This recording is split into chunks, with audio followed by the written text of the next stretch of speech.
Otkud je krenula ta ljubav prema moru i zašto baš jedrenje? Drago mi je da sam konačno došao u nekakvu emisiju koju ja mogu malo šire o tome pričati. Kako to sad da skijaš postaje odjednom čovjek od mora. To nije odjednom. Ima jedna anegdota. Ja sam imao 6 mjeseci kad sam prvi put došao na more. Preko nas u jednom trenutku se prelio val. Samo sam strašno razrogačio oči. Mene je uvijek interesiralo jedrenje. Međutim, jedrenje je sport koji zahtijeva jako puno vremena.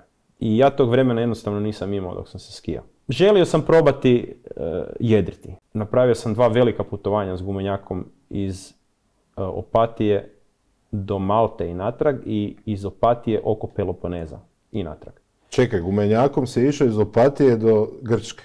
Tako je, da. I do Malte. Tako je. Rekao sam, ok, sad da vidimo da li je to za mene ili nije. Sad idem ploviti 500 milja sam. Moraš se suočiti s tim. I u prvih tih 500 milja koje sam ja odjedrio, to je bilo u Jadranu, ja sam napravio sve greške koje sam mogao napraviti.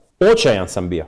Očajan. Znači, lupao sam sa glavom o jarbol, ali svaka ta greška mi je bila poruka, ja želim to savladati. Ja imam jednu ogromnu strast prema ronjenju, prema podvodnom ribolovu. Apsolutno još nisam sreo nikog od kojeg nisam mogao nešto naučiti. Što je teže, jedriti ili skijati? Teško da je bilo što zapravo usporedivo s oceanskim jedrenjem. Možda alpinizam.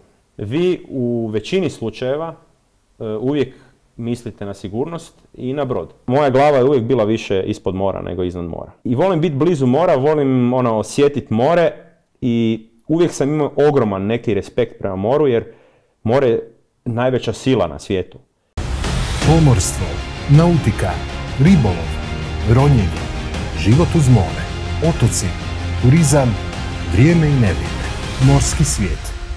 Morski TV, vaš prozor u svijet mora.